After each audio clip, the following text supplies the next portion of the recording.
तो आपने स्टैटिस्टिकली आपने बोला इंडिया को डायबिटिक कैपिटल बोलने लगे हैं। अब अगर स्टैटिस्टिक्स की बात करें तो पूरे वर्ल्ड में सबसे ज़्यादा डायबिटीज़ चाइना में है, जहाँ 11 करोड़ से भी ज़्यादा लोगों को डायबिटीज़ है। इंडिया में अभी 10 करोड़ लोगों को डायबिटीज़ है। पर डायबिटीज़ कैपिटल क्यों बोल रहे हैं? क्योंकि पिछले 5 साल में इंडिया में जो प्रिवलेंस है वो 5 टाइम्स बढ़ गया है। किसी भी देश में जब मॉडर्न हो रहा है तो वहाँ आईटी सेक्टर आता है। ठीक है, आईटी सेक्टर आता है, लोगों को बैठ के कंप्यूटर के सामने काम करना है, तो सीडेंटरी लाइफस्टाइल हो जाती है। सेकंड हो जाता है बहुत स्ट्रेस रहता है, उनको बहुत सारा काम का बर्डन रहता है, तो स्ट्रेस हो जाता है, उससे उनकी नींद खराब हो जाती है। ठीक है, फिर नशे हो जाते हैं, फिर जंक फूड हो जाता है। तो ये 5 कारण से इंसुलिन रेजिस्टेंस डेवलप हो रहा है। मतलब आदमी सुबह उठ रहा है बहुत कम सो के, तुरंत भाग के ऑफिस में जाके बैठ के काम कर रहा है, फिर जंक फूड खा रहा है, फिर जाके स्मोक कर रहा है, फिर जाके घर पे जाके फिर जंक फूड खा के सो जाता है। नमस्कार दोस्तों, ट्रेंडी टॉपिक में आपका स्वागत है। आज के हमारे गेस्ट हैं डॉक्टर अंकुर जैन जी। नमस्कार। नमस्कार अंकुर जी, जिन्होंने अपनी ट्रेनिंग इंडिया के सबसे अच्छे मेडिकल इंस्टीट्यूट एम्स से किया हुआ है। आइए जानते हैं अंकुर जी की अपनी जर्नी। नमस्कार अंकुर जी, वेलकम टू द शो। नमस्कार वैभव जी, मेरा नाम डॉक्टर अंकुर जैन है। मैंने एमबीबीएस की पढ़ाई की गवर्नमेंट मेडिकल कॉलेज रायपुर से, उसके बाद एमडी मेडिसिन की, जो कि 3 साल का अलग कोर्स होता है। उसके बाद मैंने डायबिटीज़ में स्पेशल ट्रेनिंग ली Royal College of Physician London से। उसके बाद मैंने एम्स से 2 साल ट्रेनिंग लेके उसके बाद मैं मुंबई में आया। मैं अभी तक Saifee hospital, Seven Hills hospital और वोकार्ड हॉस्पिटल में as a MD medicine and diabetes expert practice कर चुका हूँ। तो डॉक्टर अगर बनना हो किसी भी नए इसके लिए, तो उनको क्या प्रोसेस और कैसे जाना पड़ता है? मतलब how easy, how difficult to become a doctor? तो देखिए, डॉक्टर बनना एक तो बहुत लेंदी काम या है ना। अगर आप 10th में आपने साइंस फील्ड चूज़ की बायोलॉजी के साथ, या उसके बाद आपको फर्स्ट स्टेप है पीएमटी क्रैक करना। या पीएमटी क्रैक करने के बाद 5.5 साल का एमबीबीएस का कोर्स है। First course is 5.5 five and half, जो bachelor of medicine, bachelor of surgery है। या उसमें 4.5 साल की पढ़ाई और 1 साल की इंटर्नशिप। ओके उसके बाद आता है पीजी का एंट्रेंस एग्जाम, ओके। जिसमें आप एमडी या एमएस बनते हैं, या तो मेडिसिन के स्पेशलिस्ट या सर्जन के तो ये अपने स्पेशलिस्ट। चॉइस पे रहता है कि हमें एमडी करना है या हाँ, ओके और रैंक के हिसाब से आपको आपकी डिग्री और कॉलेज मिलता है। ओके उसके बाद अब 3 साल की और पढ़ाई होती है, जिसमें कि या तो आप हार्ट के स्पेशलिस्ट या डायबिटीज़ के स्पेशलिस्ट या नर्व के ये भी स्पेशलिस्ट, अपना चॉइस रहता ये है भी या हमारे चॉइस रहता है, लेकिन रैंक के अकॉर्डिंग ही ये मिलता है। चॉइस रहता है? ओके। जी जी जी। तो अंकुर जी, जैसा कि मैंने स्टडी किया, आपका स्पेसिफिकेशन डायबिटीज़ है। ओके। तो इंडिया को डायबिटीज़ का कैपिटल बोला जाता है। तो डायबिटीज़ क्या चीनी खाने से होता है या हमारे रेगुलर लाइफस्टाइल से कुछ होता है? बहुत अच्छा सवाल पूछा आपने। ये हम बचपन से सुनते आ रहे थे कि ज़्यादा चीनी मत खाओ, डायबिटीज़ हो डायबिटीज़ हो जाएगी। जाएगा, यस। तो ये एक तरीके से एक कॉन्ट्राडिक्टरी वर्ड है। या मैं बोलूँगा कि चीनी खाने से डायबिटीज़ नहीं होता है। ओके एक तो पहले मैं आपको बेसिक से समझा देता हूँ। जो डायबिटीज़ होता है वो ब्लड में शुगर बढ़ने से होता है। ओके इसके 2 टाइप होते हैं, टाइप 1 और टाइप 2। ओके जो टाइप 1 होता है वो बच्चों को होता है, जिसमें इंसुलिन की कमी हो जाती है, ओके तो उसमें तो इंसुलिन ही ट्रीटमेंट रहता है। ओके जो हम बड़ों को होती है डायबिटीज़, वो टाइप 2 डायबिटीज़ है, ओके। जो कि इंसुलिन रेजिस्टेंस से होती है। अब आप पूछेंगे इंसुलिन रेजिस्टेंस रेजिस्टेंस क्या क्या है? होता है? हाँ। तो इंसुलिन एक हार्मोन है जो हमारा पैनक्रियाज बनाता है। ओके ठीक है, इंसुलिन का काम क्या है? जो हम खाना खा रहे हैं, ओके हमारी सेल्स को ग्लूकोज की ज़रूरत है। ओके तो जो खाने में ग्लूकोज है उसको सेल के अंदर डालना। ओके अब उसमें रेजिस्टेंस आ रहा है, उसमें प्रतिरोध आ रहा है। ओके तो जब प्रतिरोध आ रहा है तो इंसुलिन शुगर को सेल के अंदर नहीं डाल पा रहा है और ब्लड में बढ़ते जा रहा है। ओके इसको कहते हैं टाइप 2 डायबिटीज़, जो जिसका मेन कारण इंसुलिन रेजिस्टेंस है। ओके और इंसुलिन रेजिस्टेंस एक मेटाबॉलिक प्रॉब्लम है, एक लाइफस्टाइल प्रॉब्लम है। ओके वो थोड़ा पार्ट जेनेटिक्स से भी आता है, पर वो मेनली जो उसका फैक्टर है वो लाइफस्टाइल। तो आपने स्टैटिस्टिकली आपने बोला इंडिया को डायबिटिक कैपिटल बोलने लगे हैं। या अब अगर स्टैटिस्टिक्स की बात करें तो पूरे वर्ल्ड में सबसे ज़्यादा डायबिटीज़ चाइना में है, जहाँ 11 करोड़ से भी ज़्यादा लोगों को डायबिटीज़ है। ओके इंडिया में अभी 10 करोड़ लोगों को डायबिटीज़ है। ओके पर डायबिटीज़ कैपिटल क्यों बोल रहे हैं? क्योंकि पिछले 5 साल में इंडिया में जो प्रिवलेंस है वो 5 टाइम्स बढ़ गया है ओके। डायबिटीज़ का। ऐसा क्यों? अब देखिए, अगर मैं बताऊं तो इसका मेन कारण है अर्बनाइजेशन। ओके अब मैं आपको समझाता हूँ कि अर्बनाइजेशन होता है जब आप मॉडर्नाइजेशन जिसको बोलते हैं, तो क्या हो रहा है, किसी भी देश में जब मॉडर्न हो रहा है तो वहाँ आईटी सेक्टर आता है। ओके। ठीक है, आईटी सेक्टर आता है, लोगों को बैठ के कंप्यूटर के सामने काम करना है, तो सेडेंटरी लाइफस्टाइल हो जाती है। या सेकंड हो जाता है, बहुत स्ट्रेस रहता है उनको, बहुत सारा काम का बर्डन रहता है, तो स्ट्रेस हो जाता है, उससे उनकी नींद खराब हो जाती है। यस ठीक है, फिर नशे हो जाते हैं, यस फिर जंक फूड हो जाता है। Yes. तो ये 5 कारण से इंसुलिन रेजिस्टेंस डेवलप हो रहा है। ओके। मतलब आदमी सुबह उठ रहा है, बहुत कम सो के तुरंत भाग के ऑफिस में जाके बैठ के काम कर रहा है, फिर जंक फूड खा रहा है, फिर जाके स्मोक कर रहा है, फिर जाके घर पे जाके फिर जंक फूड खा के सो जा रहा सो है। जा रहा है। तो मतलब हम ये कह सकते हैं डायबिटीज जनरेशन से भी आ रहा है, और हम अगर अपने लाइफस्टाइल को नहीं मेंटेन कर रहे हैं तो लाइफस्टाइल से भी बिल्ड कर रहे हैं। तो अंकुर जी, बहुत एक सिंपल मेरा क्वेश्चन था, जैसे नेचुरल इंडियन फूड हो गया, जैसे हम डेली लाइफस्टाइल में रोटी खाते हैं, दाल खाते हैं, राइस खाते हैं, मतलब कोई जंक फूड नहीं खा रहे हैं, एकदम नेचुरल और फूड खा रहे हैं, तो भी क्या डायबिटीज़ की पॉसिबिलिटीज़ हैं? हाँ, तो अब वो मैं बोल रहा था कि आपने पहले भी यही पूछा था कि चीनी खाने से डायबिटीज़ होता है क्या? तो चीनी खाने से भी डायबिटीज़ नहीं होता, और जो हम ये खाना खाते हैं इससे भी डायबिटीज़ नहीं होता। माइल्ड जेनेटिक रिस्क है, लेकिन अगर आपकी लाइफस्टाइल प्रॉपर है, अगर आप जो भी खा रहे हैं उसे आप प्रॉपर एसिमुलेट करके, कंज्यूम करके, डेली एक्सरसाइज करके अगर आप उसको कंज्यूम कर ले रहे हैं तो आपको डायबिटीज़ नहीं होगी। पर इसमें एक हैक है, थोड़ा पोर्शन साइज कम करना पड़ेगा। और मेरे हिसाब से एक फूड स्टाइल पैटर्न होता है। मैं हर पेशेंट को बताता हूँ कि आपके खाने का एक विधि होनी चाहिए। ओके। तो विधि मैं आपको समझा देता हूँ, बहुत बेसिक है। सबसे पहले आपको सलाद खाना है। जब भी आपने खाना खाना चालू किया, सबसे पहले आपको फाइबर खाना है, बहुत सारे फाइबर खाया। उसके बाद हमको खाना है थोड़ी सी हरी सब्जी और दाल। ओके। ठीक है, और अगर नॉन वेजिटेरियन है तो एक अंडा या माइल्ड बॉइल्ड चिकन। ओके। तो इससे क्या होगा, हमने सलाद खा लिया और प्रोटीन खा लिया। उसके बाद हम एक रोटी और थोड़ा सा चावल और साथ में हरी सब्जी या दाल ले सकते हैं। ओके। अगर आप ऐसे पोर्शन में खाएंगे, इसके साथ आप आधा फ्रूट भी खा सकते हैं। कभी भी खाली पेट मीठा मत खाइए, ओके। तो उससे हमेशा शुगर बढ़ेगी ओके। तो और हमें डायबिटीज ज़्यादा का रिस्क। ज़्यादा प्रोटीन मेंटेन करना है या फाइबर मेंटेन करना है? हाँ, तो हमेशा प्रोटीन का एक अमाउंट है, आप जितने केजी के हैं उतना ग्राम प्रोटीन खाना है आपको। ओके। जैसे मान लीजिए आप 90 किलो के हैं तो 90 ग्राम प्रोटीन खाना है। आप 70 किलो के हैं तो 70 ग्राम प्रोटीन पर डे खाना है। ओके। और फाइबरस चीज़ें तो खानी ही खानी है। ओके। इसमें एक और पॉइंट था मेरा कि अगर किसी को डायबिटीज हो गया है, फिर उसको कैसा फूड स्टाइल मेंटेन करना है? तो अगर आपको डायबिटीज़ हो गया है तो फिर आपको शुगर नहीं खाना है, ओके। फिर आपको चावल नहीं खाना है। ओके। अब आप बोलेंगे कि सर हम तो बचपन से चावल खा रहे, कैसे? तो मैंने जिस स्टाइल में बताया ना कि आप पहले इतना चावल लेते थे और इतनी सी दाल लेते थे, तो उल्टा कर लीजिए, आप दाल ज़्यादा ले लीजिए, चावल छोटा ले लीजिए। तो आपको हफ्ते में 1 से 2 बार आप खा सकते हैं, ओके। पर डेफिनेटली शुगर बढ़ेगी। ओके। चावल खाने से बढ़ेगी बढ़ेगी। तो एक कॉन्सेप्ट होता है glycemic index. Okay. Glycemic index क्या होता है कि इस पदार्थ का ग्लाइसेमिक इंडेक्स जितना हाई होगा उतनी शुगर वो ज़्यादा बढ़ाएगा। ओके। तो जैसे चीनी का 100 है, ओके। ठीक है, चीनी खाएंगे तो 100% शुगर बढ़ेगी। ओके। तो राइस का 90 है, ओके। तो राइस में मतलब उतना ही खतरनाक है उतना ही जितना शुगर खतरनाक है। खतरनाक है। और जो आप आटा भी है तो 70 to 75 ग्लाइसेमिक इंडेक्स आटे का भी सबसे है। कम किसका है कि अगर शुगर के अगर किसी को हो गया तो तो सबसे? ज्वार और बाजरा का बहुत कम है। ओके। हाँ, इसलिए बोलते हैं कि मिलेट्स खाना चाहिए। सारे डायबिटीज़ को कुडोली मिलेट ओके। और एक और टाइप के मिलेट्स होते हैं जितने भी, वो बहुत हेल्दी होते हैं। तो डायबिटीज का ऐसा भी रहता है ना, परसेंटेज कभी बढ़ रहा है कभी घट रहा है, तो how to balance that thing? हाँ, तो डायबिटीज़ में जैसे मान लीजिए आपने पहले लाइफस्टाइल से ठीक किया, नहीं ठीक हो रहा है तो कुछ दवाइयाँ चालू हुई हैं, तो आपका meal pattern should be fixed. Okay. आप जितने बजे नाश्ता करते हैं और जितना करते हैं आपको उतना ही करना है। ओके। मान लीजिए आज आपको एक ABC दवाई चालू हुई, ओके।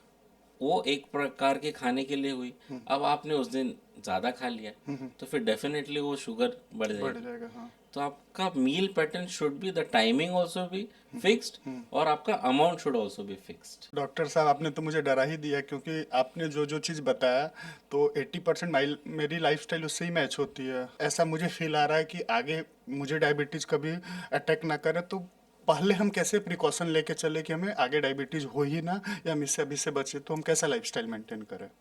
बहुत बढ़िया सवाल है वैभव जी। ये सवाल 90% जनता का है, ठीक है, कि सबकी लाइफस्टाइल खराब हो गई है। तो अब पता कैसे करें कि डायबिटीज हो गया है क्या, कि रिस्क में तो नहीं है डायबिटीज के। तो एक अभी मैं आपको समझाता हूँ कि एक टर्म होता है प्री डायबिटीज। ओके। हाँ, तो प्री डायबिटीज एक लैब टेस्ट से हमको पता चलता है कि आपको आगे हो सकता है डायबिटीज हो। तो जैसे एक लैब वैल्यू में समझाता हूँ कि डायबिटीज कब बोला जाता है, कि जब 12 घंटे फास्टिंग है आप, उसके बाद शुगर अगर 125 से ज़्यादा है, या खाना खाने के 2 घंटे बाद 200 से ज़्यादा है, तो उसको हम डायबिटीज़ बोलते हैं। ओके। ठीक है। अब प्री डायबिटीज़ क्या है, कि अगर 12 घंटे फास्टिंग किया और फास्टिंग ब्लड शुगर लिया तो 100 से 125 के बीच में है, ओके। या खाना खाने के बाद 140 से 200 के बीच में, ओके। तो ये प्री डायबिटीज है। ओके। मतलब अभी आपको डायबिटीज हुआ नहीं नहीं है, है, but पर ये कभी भी आपको डायबिटीज हो हो सकता है। हाँ। और एक टेस्ट होता है HbA1c, जो कि अभी गोल्ड स्टैंडर्ड टेस्ट हो गया डायबिटीज का। तो ये अगर 6.5 से ज़्यादा है तो ये डायबिटीज होता है, और ये अगर 5.7 से 6.4 के बीच में है ओके। तो इसको प्री डायबिटीज कहा जाता है। ओके। तो ये बेस्ट टेस्ट होता है आपको पता करने के लिए कि आपको आगे जाने पे डायबिटीज प्री हो सकती है डायबिटीज से डायबिटीज होने का रिस्क है कि कि नहीं है। नहीं। ओके। अब आपको प्री डायबिटीज में भी कुछ सिम्टम्स आते हैं। जैसे मैं आपको आपसे पूछता हूँ 5 सवाल, पूछिए। ठीक है। क्या आपको बहुत ज़्यादा थकान रहती है? थकान तो नहीं रहती, अगर मुझे जितना मेरे बॉडी को जितना एनर्जी वर्क चाहिए मैं उतना कर सकता हूँ। ठीक है। या। सेकंड, आपका वजन बहुत बढ़ रहा है क्या? नहीं, वजन ऐसा भी वजन नहीं बैलेंस है। हाँ। ठीक है। थर्ड क्वेश्चन है कि आपको बहुत एसिडिटी होती है? एसिडिटी होती है, बट जिस समय मैं अगर फूड मिस बैलेंस खाता हूँ तभी होता तभी है, होता अगर है। मैं एक दिन बैलेंस करता हूँ तो इट कॉमन ओरिजिन। ठीक है। फोर्थ पॉइंट ये होता है कि आपको झुंझुनाहट होती है क्या हाथ पैर में, या हेडेक होता है? नहीं। ऐसा तो कुछ नहीं होता। थकान लगती है पूरे दिन भर? नहीं। तो ये सब अगर है तो आपको हो सकता है प्री डायबिटीज़ हो रहा हो। ओके। तो ओके। प्री डायबिटीज़ भी आप, जैसे मैंने आपको बताया कि इंडिया में भी 10 करोड़ डायबिटीज़ पॉपुलेशन है, और around 13 to 15 crore pre diabetic population है। ओके। अभी एक स्टडी आई है जिसमें कि लोगों ने टेस्ट नहीं कराया हुआ है, पर एक स्टडी सैंपल लिया गया एम्स में ही, तो उनने ये देखा कि जितने डायबिटीज़ हैं उतने ही प्री डायबिटीज़ भी हैं। ओके। तो एक आइसबर्ग फिनोमिना होता है। मैं आपको समझाता हूँ कि मान लीजिए एक समंदर है, तो जो हमको दिखता रहता है ना आइसबर्ग, उसके नीचे वो और बड़ा होता है। अच्छा। हाँ। तो tip of the iceberg is diabetes, Diabetes, और जो समंदर के नीचे है वो प्री डायबिटीज है। डायबिटीज। ओके। तो ब्लड टेस्ट से ही पता चलता है। चलते लेकिन फिर भी हमें अगर कोई रेगुलर है, बट फिर भी उसको कुछ टाइम के बाद अपना टेस्ट रेगुलर चेकअप करा हर के 6 महीने में हर पर्सन को HbA1c टेस्ट कराना ही कराना ही चाहिए। चाहिए। अंकुर जी, आपने सारे नॉलेज बता दिए, ठीक है। अब हमें सबसे इम्पोर्टेंट पार्ट है उसका इलाज, ठीक है। तो अब हमें ये बताइए कि डायबिटीज पेशेंट का इलाज या उससे कैसे बचे या कैसे बेटर चले। ठीक है। तो मैंने आपको ये बता दिया कि डायबिटीज़ एक कॉम्प्लेक्स मेटाबॉलिक प्रॉब्लम है। इसका मेन प्रॉब्लम होता है इंसुलिन रेजिस्टेंस। ठीक है। तो अब इसको the first treatment of diabetes क्या है कि लाइफस्टाइल तो ठीक करना ही है। मैंने बताया good sleep, good diet, good exercise, ये तो करना ही है हमको, एंड नो एडिक्शन। इसके बाद आती है ट्रीटमेंट। तो जो सबसे इम्पोर्टेंट है वो तो इंसुलिन है ही। इंसुलिन थेरेपी यूजली बच्चों को स्टार्ट की जाती है, बड़ों को तब स्टार्ट की जाती है जब टैबलेट्स फेल हो जाती हैं। ओके। अब टैबलेट में जो सबसे कॉमन टैबलेट है वो मेटफॉर्मिन है।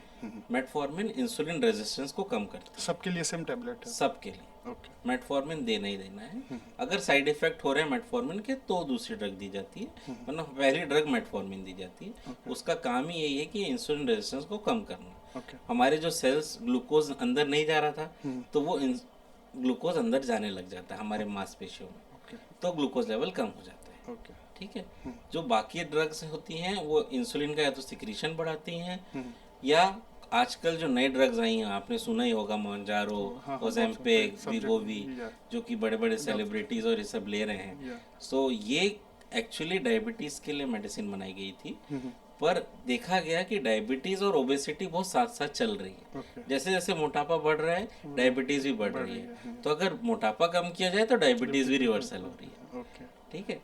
तो ये जो ट्रीटमेंट चल रहे हैं वो एक्चुअली वेट लॉस के चल रहे हैं, लेकिन साथ में डायबिटीज भी कंट्रोल कर रहे हैं। कंट्रोल हो रहा है, मतलब एक साथ दो इलाज। जी। डॉक्टर अंकुर जी, मेरा एक सबसे इम्पोर्टेंट क्वेश्चन था, एम्स में पढ़ाई करना आई थिंक इंडिया में हर एक लड़कों का ड्रीम होता है, ठीक है। तो आपने एम्स से जो अपनी ट्रेनिंग की वो एक्सपीरियंस और एम्स में जाना और एम्स आपको मिला, कैसा एक्सपीरियंस रहा? तो बहुत ही अच्छा सवाल है ये। तो हर बच्चे की एक तो ख्वाहिश है कि बेस्ट मेडिकल इंस्टीट्यूट से पढ़े, जो कि एम्स है हमारे देश का, और हर डॉक्टर का भी ख्वाब होता है कि एम्स में ट्रेनिंग ले। तो अब इत्तेफाक की बात कहिए कि मैं एम्स में गया 2020 को, और मेरे जाते ही हमारे को कोरोना की पहली वेव आई, जिसमें हमको कम से कम डेली 500 पेशेंट देखने पड़ते थे, Covid positive patient. Okay, Covid के टाइम आप एम्स में थे? जी। या और हमने पूरे 2 साल वहाँ पे सारे कोविड पेशेंट्स का फ्री में इलाज किया, बहुत अच्छे से वेंटिलेटर से निकाला। और उस समय आप जानते होंगे कि काफ़ी ज़्यादा मोर्टेलिटी रेट बहुत ज़्यादा था कोविड में। तो सबसे ज़्यादा एम्स में ही सारे सिक पेशेंट्स जो थे शहर के, पूरे प्रदेश के, वो एम्स में ही जाके एडमिट होते थे। तो वो ट्रेनिंग, वो बड़े बड़े प्रोफेसर जो इंडिया के, जो कि पूरी गाइडलाइन बनाते थे, पूरे देश में जो भी कोविड-19 की गाइडलाइन बनती थी वो हमारे प्रोफेसर्स बनाते थे। ओके। और वो हमको बैठा के समझाते थे कि इस बीमारी में ये ट्रीटमेंट होगा, जब सीवियर हो जाएगा तो ये दवाई देंगे, माइल्ड केसेस में ये सब दवाई देंगे। ओके, मेरा इसमें एक क्वेश्चन था कि एम्स, इंडिया में इतने मेडिकल इंस्टीट्यूट है, इतनी मेडिकल की सारी चीज़ फैसिलिटी है, बट एम्स अदर से डिफरेंट कैसे है? बहुत अच्छा सवाल है। तो जो भी मेडिकल इंस्टीट्यूट नंबर 1 कहलाता है ना, वो मेडिकल रिसर्च से कहलाता है। ओके। कि आपके यहाँ रिसर्च हो रही है कि नहीं। जैसे कि एग्जाम्पल, पहले एंटीबायोटिक, जो सबसे पहली एंटीबायोटिक बनी थी पेनिसिलिन, तो वो सबसे पहले एंटीबायोटिक बनी थी। उसके बाद कम से कम आज 150 एंटीबायोटिक हैं। तो वो रिसर्च मॉलिक्यूल हैं सारे, एक एक एंटीबायोटिक एक रिसर्च मॉलिक्यूल है। तो जो इंस्टीट्यूट वो सबसे ज़्यादा एंटीबायोटिक पे रिसर्च कर रहा है वो एम्स है। जो सारी डायबिटीज़ की दवाइयों पे रिसर्च कर रहा है वो एम्स है। मेरे नॉलेज में मेरा एक बार ट्रीटमेंट हुआ था दिल्ली में, आपको आइडिया होगा, ILBS, ILBS, Indian institute of liver and biliary science. तो डॉक्टर सरीन ने, मुझे बहुत पहले हेपेटाइटिस भी हुआ था, तो उन्होंने मेरा इलाज किया था। तो उन्होंने ही शायद कोविड की वैक्सीन बनाई थी। हाँ, तो वो जो हमारी कोवैक्सीन थी उसमें वो बहुत मेजर लीडर थे, उसके एजुकेटर थे उस वैक्सीन के। क्योंकि वैक्सीन बनाने की भी प्रक्रिया बहुत कॉम्प्लिकेटेड है, जो कि हमने कोवैक्सीन बहुत ही अच्छी वैक्सीन बनाई थी। ओके, तो मेडिकल रिसर्च सेंटर और हॉस्पिटल, मेडिकल हॉस्पिटल, दोनों में क्या डिफरेंस है? तो क्या होता है, जो भी सरकारी मेडिकल कॉलेज है, तो वो जो बच्चे पढ़ रहे हैं उनको ट्रेनिंग दी जाती है वहाँ के पेशेंट्स को ट्रीट करके। ओके। ठीक है। और जो प्रोफेसर्स होते हैं और जो रिसर्चर्स होते हैं वो अलग से रिसर्च भी करते रहते हैं चीज़ों पे। तो जैसे मान लीजिए, मैं जब एम्स में था तो वहाँ पे स्नेक बाइट के बहुत केसेस आ रहे थे। ओके, हाँ दिल्ली में स्नेक बाइट? जी। तो तब स्नेक, कौन से टाइप के स्नेक आ रहे हैं, उनमें कौन सा टाइप का पॉइजन है, उससे कॉम्प्लिकेशंस क्या क्या हो रहे हैं, तो ये सब हम ट्रीट कर रहे थे। लेकिन इसकी स्टडी कोई और कर रहा था। ओके। तो ये पता चला कि जो दिल्ली में जो सांप काट रहे थे वो यूजुअली क्रेट थे। ओके। तो क्रेट था कि कोबरा था, कितने क्रेट पॉइजन आ रहे हैं, कितने कोबरा पॉइजन आ रहे हैं, ये सब इम्पोर्टेंट मतलब रिसर्च सेंटर का काम है कि रिसर्च करके बताना कि बीमारी कहाँ से क्रिएट हो रही है, जी। और हॉस्पिटल का काम है उस चीज़ को इलाज करना इन इजी वे। अंकुर जी, सबसे इम्पोर्टेंट एंड लास्ट क्वेश्चन अब ये बनता है कि हमें डायबिटीज़ हो गया, फिर डायबिटीज़ हमारा ठीक भी हो गया, तो क्या ऐसा पॉसिबिलिटीज़ है कि डायबिटीज़ फिर से हमें रिपीट हो सकता है? हाँ, तो बहुत अच्छा सवाल है आपका। सवाल ये है कि अगर आपको डायबिटीज़ हो गया हाँ। तो क्या आप नॉर्मल हो सकते हैं कि आपको ज़िंदगी भर दवाई खानी पड़ेगी, यस। है ना। तो now is a term called diabetes reversal. Okay. तो डायबिटीज़ रिवर्सल पॉसिबल है। ठीक है। अब मैंने आपको बताया कि जो टाइप 1 वाला है वो तो नहीं हो सकता जो बच्चों को हुआ है। अगर किसी एडल्ट को खराब लाइफस्टाइल के कारण डायबिटीज़ हुआ है, तो अगर थोड़ा जेनेटिक फैक्टर है भी, फिर भी डायबिटीज़ रिवर्सल हो सकता है। ठीक हो है, सकता है? बिल्कुल हो सकता है। वो पेशेंट 100% मेडिसिन फ्री हो सकता है लाइफ टाइम के लिए। ओके। पर जल्द से जल्द डायग्नोसिस करना।